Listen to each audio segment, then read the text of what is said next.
Welcome back, everybody. I was recording a basketball episode. However, I had some technical difficulties, so we're getting right back to it. Don't forget to hit that like, subscribe, and share. Welcome back to We the Champs. I'm your host, Jay, and we're going to talk some NFL draft right now.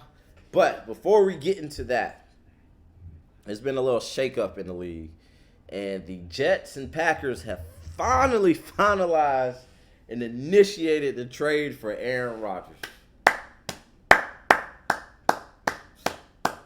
Finally, about damn time. All right, so let me read this off to you guys. So they're finalizing the trade.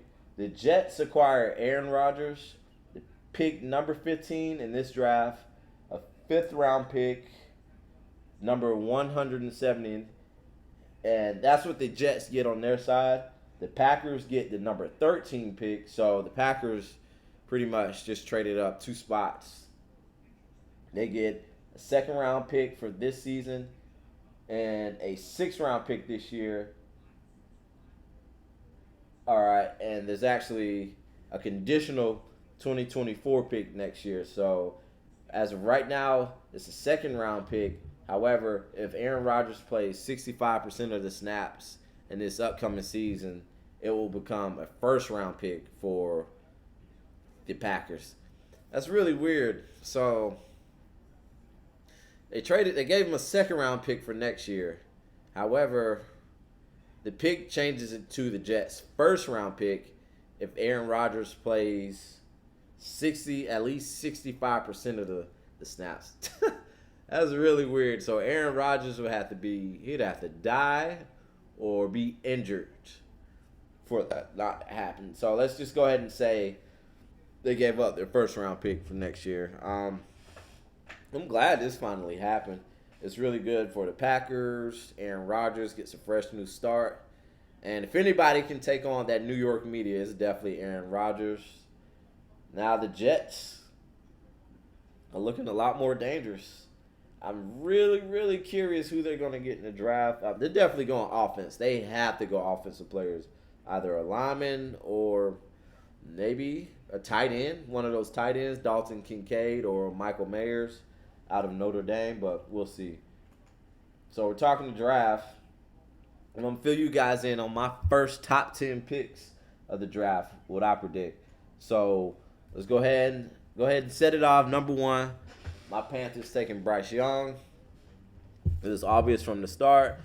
CJ Stroud became the favorite for a second, but I didn't fall for it all the way because just on field gameplay, you can just see how much better Bryce Young is than the rest of the class. How much just up here he's ahead of the rest of the fellas.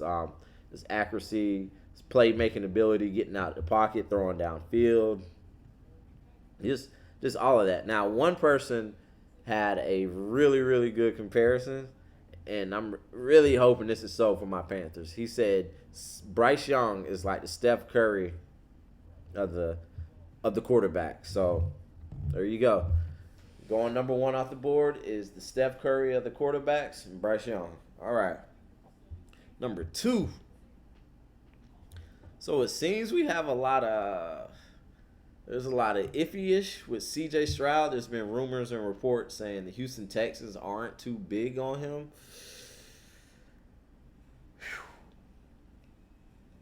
I don't believe that. I just feel like that's a smokescreen for possibly other teams in the division to make some moves or to stay neutral or not make moves. Because if you look at it, the Titans, they're going to need a quarterback of the future. And the Colts are the number 4 pick right now. So the Texans just throwing out smoke, just saying whatever can affect their decision. And hopefully, well, not hopefully, the Texans hopefully are wishing that it pulls the Titans and the Colts into a play which they can't turn back from. So I definitely think C.J. Stroud's going second right there. D'Amico Ryans is the head coach. I know he's probably going to want to build around that defensive culture. Now a lot of that is talent. I mean, you're going to, of course, need some talent on there, but you're going to need some guys on the defense that are coachable, disciplined, and just want it. You know, offense, you have to have certain skills to make things happen, but defense is it's that hustle mentality. Just who wants it more and who's going to listen to their coach instructions and what's going on the field. What players are smart enough to make that happen on defense. And I feel like D'Amico Ryan's going to rock with that. And he's seen the mistakes of the predecessors before, so he's definitely going to try to get his future quarterback for the franchise. Like, just ask Brandon Staley, how many times has Justin Herbert saved his ass, you know? You get that talented guy back there, it'll do wonders for you. All right. So, number 3, we have the Arizona Cardinals. They could trade back here. They could trade back, but if they really want to go for one of the top guys, defensive players, that being Will Anderson and Jalen Carter, they'll stay at number 3, which is why I have the Arizona Cardinals drafting Will Anderson, the pass edge rusher out of Alabama. He's put up numbers. The guy's tough. Everything's there physically. In some boards, some player rankings, he's the number 1 player in the draft. So they had quite a few injuries, and they had a lot of guys leave in free agency. And more specifically, they had J.J. Watt retire last year. So you got to build this defense. You have to find your foundation, and that is the leadership and the gameplay of Will Anderson at number 3. Now, number 4 is definitely an interesting spot right here. We have the Indianapolis Colts, and I don't care what nobody says. If they think different, the Colts are definitely taking the quarterback right here. Now, I'm hearing stuff about them being very interested in Will Levis. I just don't find Will.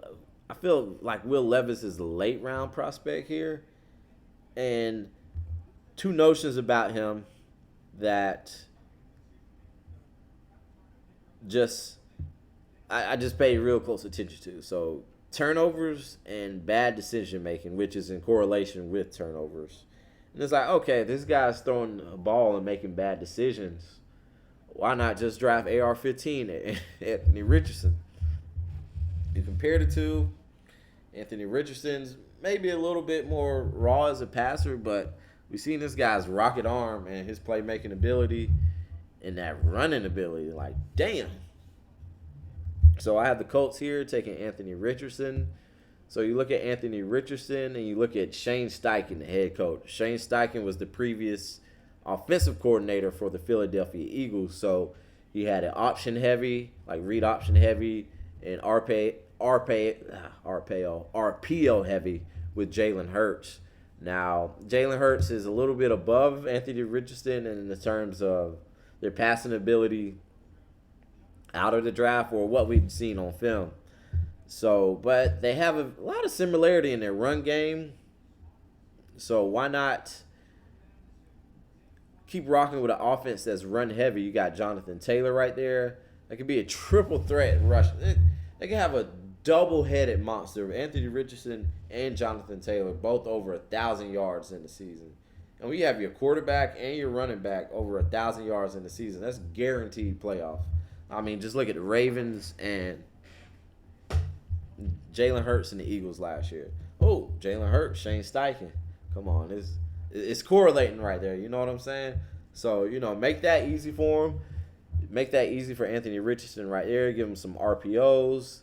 Have it already instructed where he's going to go, and then slowly develop and advance where you want to take it with him.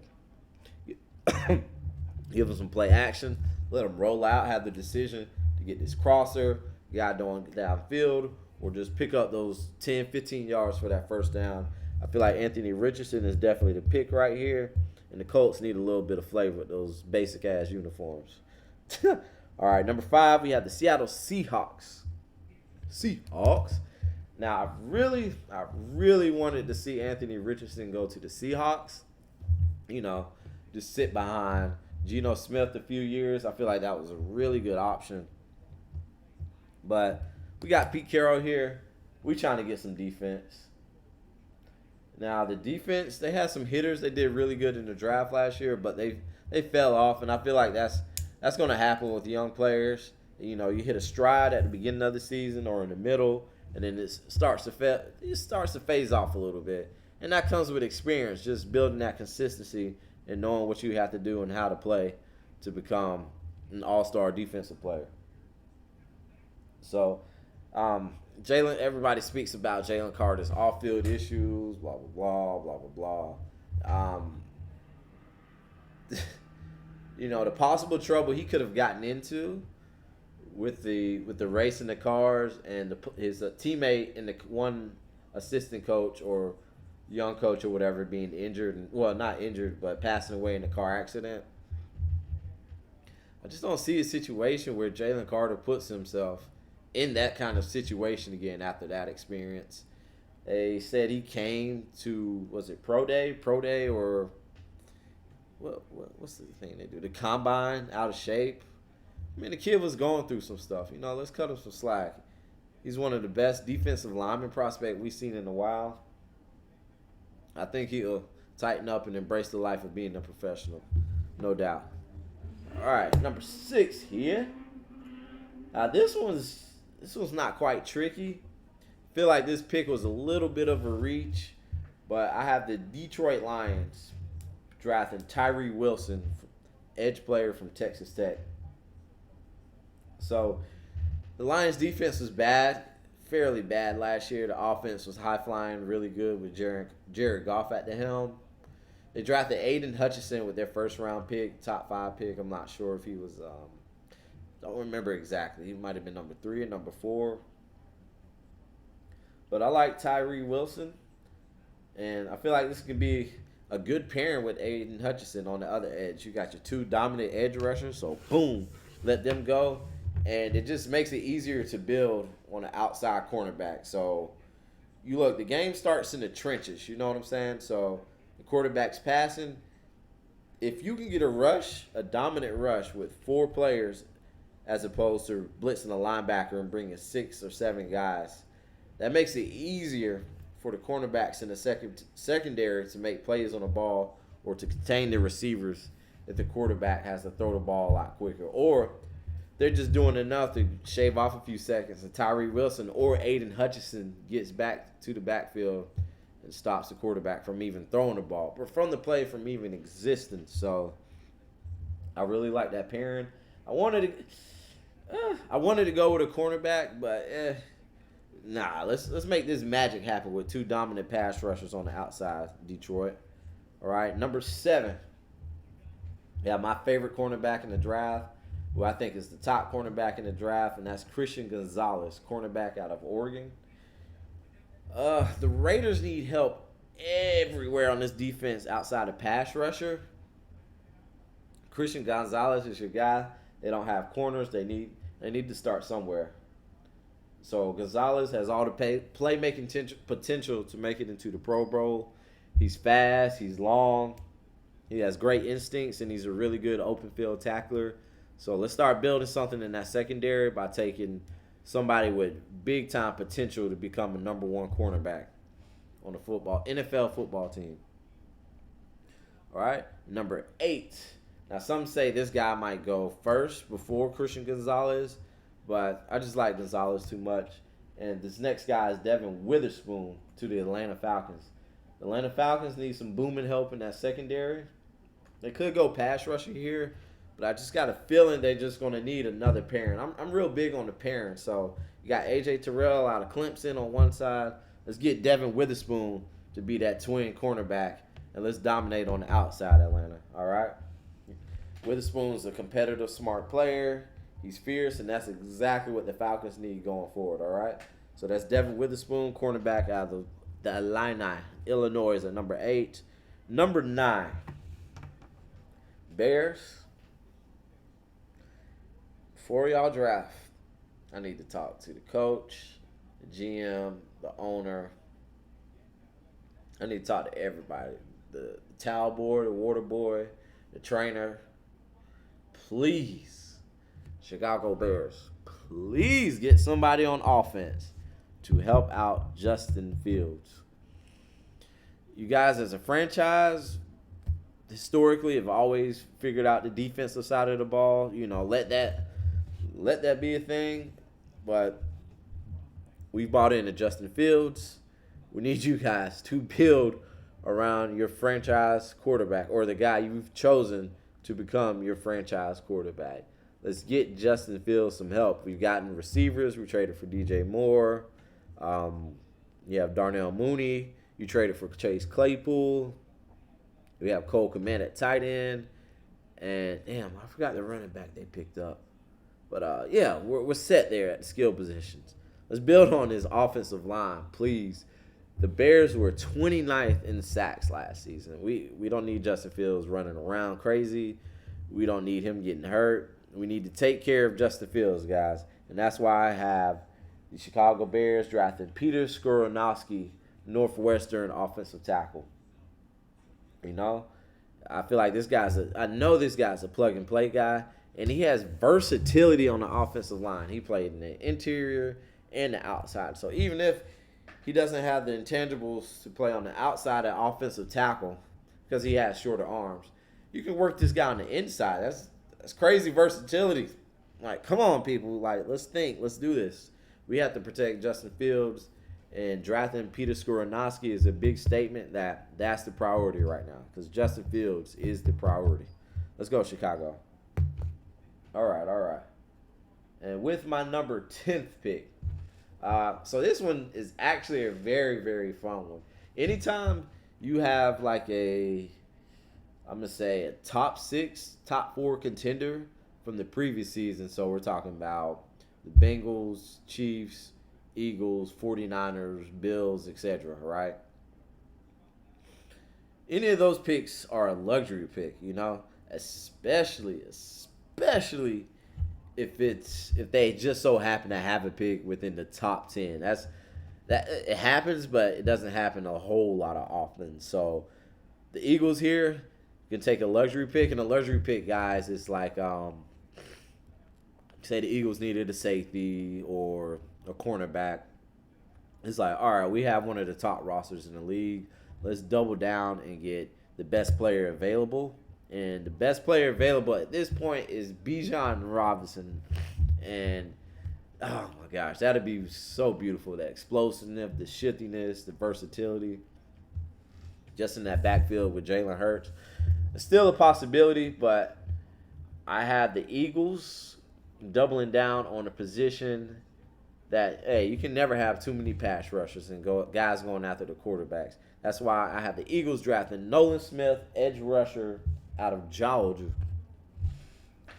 He's explosive, freakish athlete, has a motor, and top fact of all, he's a Georgia Bulldog. This guy brings leadership. He's been anchoring down that Georgia defense for a couple of years now. We've seen it before. Let's go ahead and get this guaranteed prospect who will blossom into a great NFL leader and defender, all right? And the Eagles, they can get a luxury pick at the 31st pick in the draft. All right. So I was going to do my top 10.